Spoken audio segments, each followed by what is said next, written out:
좋아요, 구독.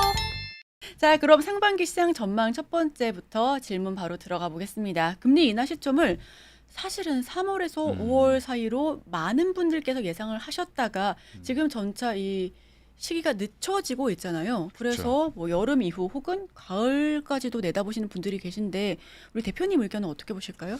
일단 작년 12월 연준의 이제 발언, 이제 파월 의장의 발언이 그리고 이제 점도표를 보고 그때 이제 다 점도표를 주목했죠. 주목했더니 보니까 연준 위원들이 대부분 한 세 차례 정도 인하를 할 정도의 금리 수준을 얘기를 했습니다. 그래서 점도표 상으로는 24년도에는 세 번 정도 인하를 할 것처럼 지금 얘기를 해놨는데 시장에서는 이제 기대가 더 커진 거죠.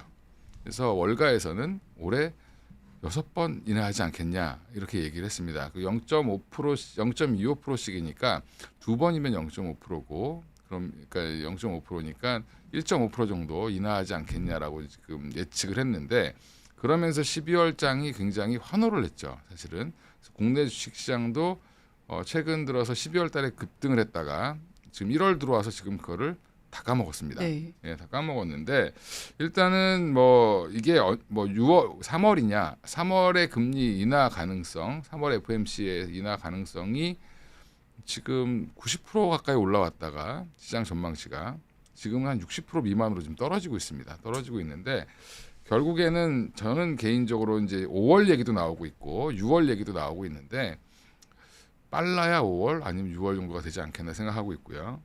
시장의 기대치는 항상 크고 그거에 기대에 못 미치는 게 연준인데 연준 입장에서는 이 금리를 지금 내린다는 신호를 너무 빨리 줘버리면 자산 가격이 너무 급등하거나 문제가 생길 수 있고 그러면 다시 인플레이션을 잡기 위해서 금리를 올렸는데 인플레이션이 안 잡히면 아무 의미가 없죠. 이제 도로 한 타불이 되는 거죠. 그래서 지금 금리 인하를 너무 시장에서 너무 과하게 기대했다. 과하게 기대한 부분들에 대한 조정이 이루어지고 있다라고 생각하시면 될 것 같고 최근에 이제 그걸 단편적으로 보여주는 게 국채 금리의 상승이죠. 하락을 하다가 5%대에서 5%까지 올라갔던 10년 만기 국채 금리가 3%대까지 내려왔다가 지금 다시 4%대로 복귀를 했습니다. 그 얘기는 시장의 기대가 그만큼 좀 줄어들었다라고 생각하시면 될 것 같습니다.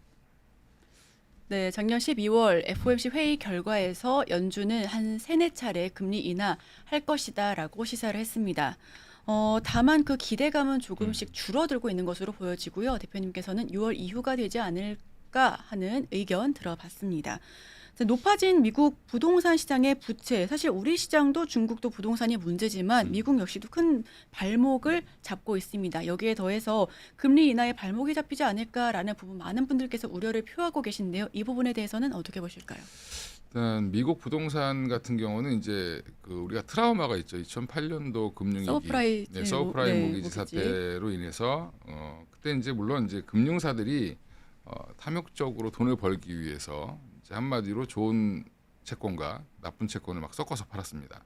그래서 어려운 말로 막 얘기를 하지만 사실은 저는 월가의 도덕성이 좀 무너진 것 때문에 등장을 했다라고 보는데 그 당시 이제 그만큼 이제 뭐 집 만약에 예를 들어서 10억짜리 집을 사는데 10억을 다 빌려준다든지 이런 문제가 이제 생겼던 건데 그리고 이자 서브프라임이라는 거는 이제 한마디로 신용 등급이 안 좋은 분들한테까지도 다 줬다라고 얘기를 이제 알고 계시면 되는데 지금 그러면 부동산 시장의 부채 현황이 16조 달러 뭐 이경에 이제 육박했다라고 얘기를 하고 있는데 만약에 여기서 문제가 터지면 사실은 제2의 뭐 금융위기 비슷하게 오겠죠. 은행권이 문제가 생길 테니까 결국엔 은행이 부실이 생기면 이거를 메꾸기 위해서 은행에다 돈을 줘야 되겠죠. 빨리. 그러면 그때 할 수 있는 거는 금리 인하밖에 없습니다. 사실은 연준이 할 수 있는 건.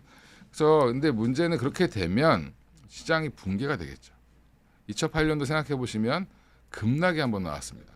우리 코스피 지수가 800포인트대까지 내려갔었고 그때 500포인트 간다고 하신 분은 잡혀갔죠.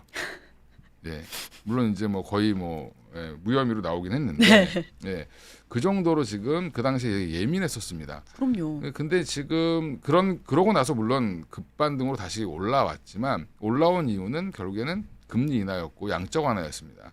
양적 완화랑 금리 인하라는 결국에는 돈의 통화량을 계속 증가시키는 건데 그렇게 되면 또 이제 경제에 후유증이 오게 돼 있고 그 후유증을 지금까지 겪고 있는 겁니다. 우리가. 근데 코로나까지 한 번 더 오면서 돈을 더 많이 풀었는데 문제는 그러면 달러를 많이 풀었으면 달러 가격이 떨어져야 되는데 달러 가치는 안 떨어지고 미국의 이 부실을 다른 나라에게 이전시키는 현상만 일어났고 오히려 이제 못 사는 나라들이 더 이제 타격을 많이 받는 그런 형태가 나왔는데 저는 이제 금리 인하의 발목이 아니라 오히려 이게 부채가 문제가 되면 금리 인하 속도는 더 빨라질 겁니다.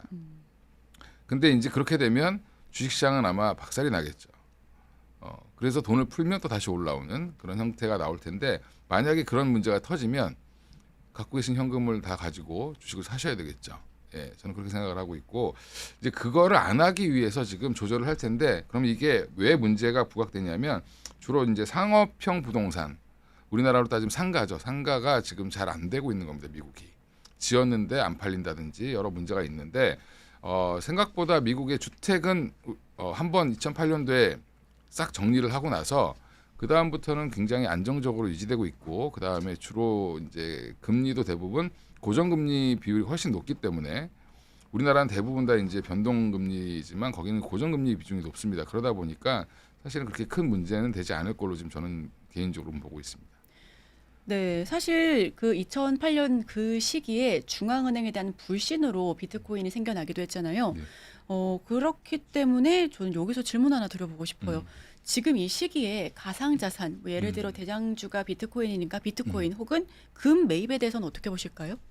저는 뭐 그것도 나쁘지 않다라고 보고 있습니다. 결국엔 지금 달러 가치의 문제인데 달러 가치가 이제 위기 상황이 오면 유일한 세계 국제 통화 이제 기축 통화라고 보는 달러 가치가 오히려 거꾸로 올라가죠. 네.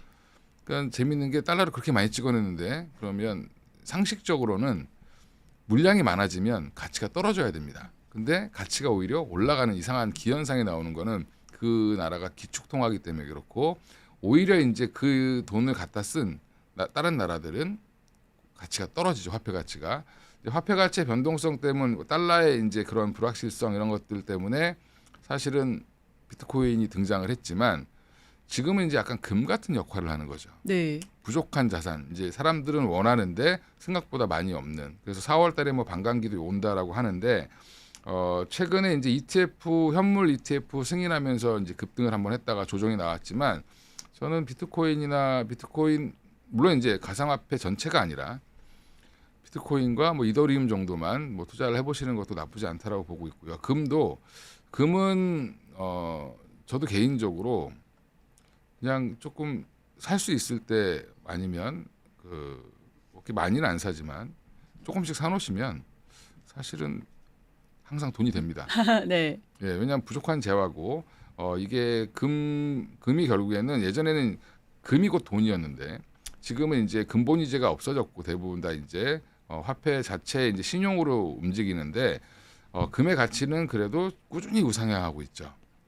위기 상황에 더 올라가긴 하지만 그럼 위기가 안 오면 금값은 빠지냐? 일시적으로 빠집니다. 아, 일시적으로 빠졌다가 그럼 다시 올라간다는 말씀이신가요? 그렇죠. 채굴량보다는 수요가 더 많고 지금 뭐 보면 그 금 선물 차트 한번 쭉 보시면 계속 우상향하고 있는 걸 볼 수 있을 겁니다. 그래서 제가 제 기억에 32살 때 돌잔치 갈 때는 금 한 돈이 한 7만 원, 6만 원, 7만 원 정도 했던 것 같은데 그게 오래된 일이죠. 네, 오래전 일인데 지금은 한 돈에 거의 한 30만 원 뭐 이렇게 하니까 그것만 갖고 계셨어도 사실은 돈 많이 버셨겠죠. 그러니까 금은 함부로 섣불리 팔면 안 된다. 네. 예, 이렇게 생각하고 있습니다. 좋아요, 구독.